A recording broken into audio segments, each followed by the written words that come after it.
As days are passing by, we are just going to talk about new and new strikers getting linked to Arsenal. Well, that's kind of my job in reporting these kind of news because that's the sort of stories that go on in the transfer market business. So, welcome to another episode wherein we are going to talk about more Arsenal transfer targets. And if you're new here and if you seek daily Arsenal content, this is the best place to be. Consider subscribing. And of course, we're also going to talk about more news related to Arsenal. Arteta opening up about a lot of stuffs related to Arsenal. So let's talk about it, man. Let's just do it. So Mikel Arteta on William Saliba. He actually recently spoke about him. So he says, I think we are really happy with the decision that we made because again the exposure and minutes and responsibility on his growth at his age is something that we could not guarantee him this season. So I think just like how the whole Mesut Ozil saga played out, the whole Aubameyang situation played out, I think it's the same situation with William Saliba as well. Matteo Guendouzi as well. So yes, let's see. Nothing much on the contract situation. Talking about Folarin Balogun, Arteta said, I think Flo is doing what he needed to do and we probably should have done it earlier. You can see how he's developing. We want him to be a part of our future. And talking about the contract talks of Saka, Arteta says we are extremely happy with Bukayo, the progression he's having and what he brings to the team. Obviously, we're not going to share any discussions, but we are really happy with him. We're going to talk about more on this one, but Mikel Arteta on Santi Cazorla. He says, of course, if you ask anybody at this football club or any supporter about Santi, they will have a smile on their faces. And if Santi Cazorla could join him in his coaching staff, Mikel says, I have not discussed anything with Santi. He's still playing. I don't know what he wants to do, but I'm sure it will be related to football because I know him well. I spoke with him on my birthday, but we didn't discuss that. And Arteta on what he'll be doing at 50. He says, I think I will look older, that's for sure. I will have some grey hair, but I think I will still have the same passion about what I do. Hopefully by then we will have been able to take the club to a different level. I can't believe it. He thinks that he'll be staying at Arsenal for 10 years and I'm all for it if he can adapt to the time perfectly, and that's so fantastic, man. Mikel Arteta wants to have a very long stay at Arsenal and it's very interesting to hear. Moving on, so Aaron Ramsdale is rated as a 50-50 for Arsenal's Premier League clash versus Crystal Palace. The fitness level Ramsdale shows when Arsenal return to training over the weekend is set to determine whether he is deemed ready or not. So, let's see. I hope Ramsdale has taken care of it and I'm pretty much sure he is. Yes.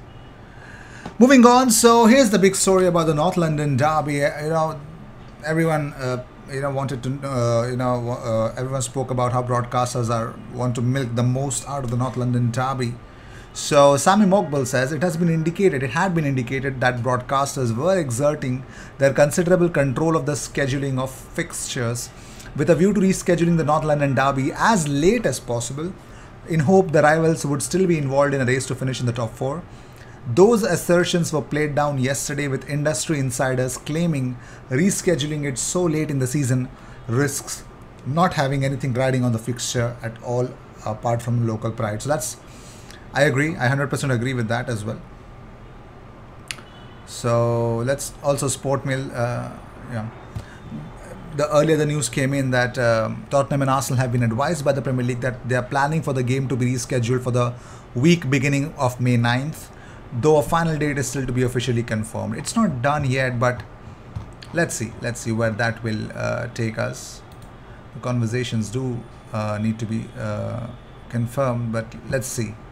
Moving on, well, sources close to the player or William Saliba. Yes, we're going to talk about William Saliba because that's what we're going to talk about. So Charles Watts says that sources close to the player have confirmed to Goal.com that initial discussions with Arsenal will take place in the next few weeks. Saliba's camp will use these talks to try to learn what Arsenal's plans are for the defender ahead of the summer. As it stands, a new contract has not yet been discussed, but should the Gunners decide they want Saliba to be part of Mikel Arteta's first team next season, it is expected they will look to offer him a new deal when formal talks begin. The big story is, do we even have enough information whether Arsenal are considering him to be in the plans, like how Benjamin White was convinced that he's in the plan, how Gabriel was convinced that he's in the plan. So let's see. Let's see. William Saliba has age on his side, so we'll see where that will end up. Moving on, so let us talk about Youri Tielemans. Now, apparently, according to Telegraph, Youri Tielemans could be available for just £25 million in the summer transfer window. The report claims that the Belgian international wants to play in the Champions League. Lots of clubs are in for him, and funniest story, 25 million. That's the cheapest I've seen his market price fall. Oh my god, that is so weird. But 25 million, Youri Tielemans, will you take him at Arsenal? 25 million Youri Tielemans, will you take him at Arsenal? I will. Crystal Palace manager Patrick Vieira has offered an update on Wilfried Zaha. He says he's still in the medical room. We will have to wait for the next couple of days to see how he will start training. We are going to wait. We have until Monday. The good thing about Wilfried is that he doesn't get injured too often. So he had a grade 2 hamstring injury. Apparently that takes some weeks to completely recover. So if it's grade 2, he'd better be off football for a couple of weeks, man. Minimum. Moving on, so here's a big update that Mikel Arteta has provided on Takehiro Tomiyasu's return. He says, I think he will be close. He's been training more and more. He has the boys back now, so he will be joining some sessions this week. So let's see how he is. So most probably, I think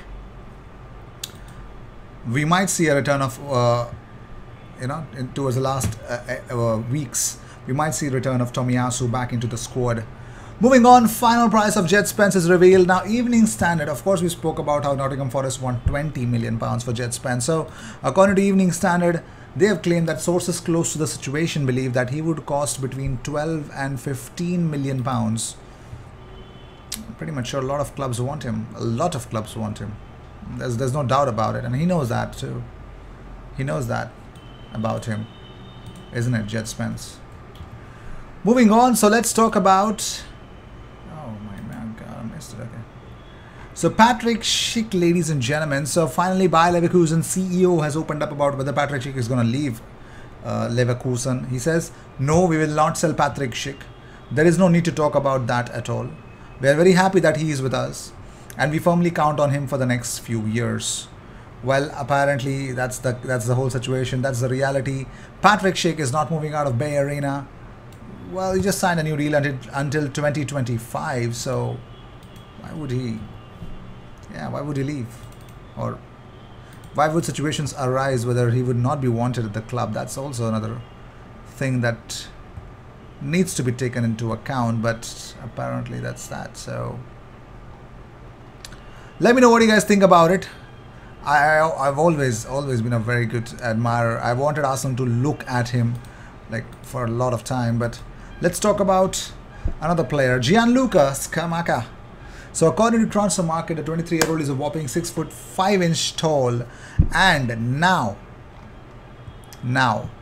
FC Internews have now reported that Arsenal have made contact with Sassuolo to sign Gianluca Sacchi. Arsenal want to sign a striker, and Gianluca Sacchi is one of the names that they're looking at. So let me know what you guys think about it, because Sacchi not a bad option. Very interesting name initially during the start of the season, but has since faded in terms of performance. Not too bad, not too good. Towering striker, so might be very intimidating for a lot of defenders. We've been poor in here in terms of our strikers are concerned. Tierney Martinelli's crosses don't work much. So if Skamaka, I think he needs to have more attributes to come to Arsenal, man. Let me know what you guys think about it. Gianluca Skamaka to Arsenal. And of course, we need to know about your thoughts of £25 million for the one, the only Tielemans. Moving on, so according to L'Equipe, they report that Arsenal could offer Alex Lacazette a new one-year contract extension with the option for another further season afterwards. So it's pretty much clear, 1 year contract deal plus 1 year extension that Arsenal could get it done. So reports from France say that Lacazette is going to be given a new deal. Oh my God, I've asked this question for so many times that it really looks dead at this point. But still, let me ask you. What do you guys think about the whole situation, man? New contract? Let me know what you guys think about it. New contract to Lacazette, 1 year plus 1 year extension also. I will see you in the next one. Until then, cheers and don't forget to subscribe.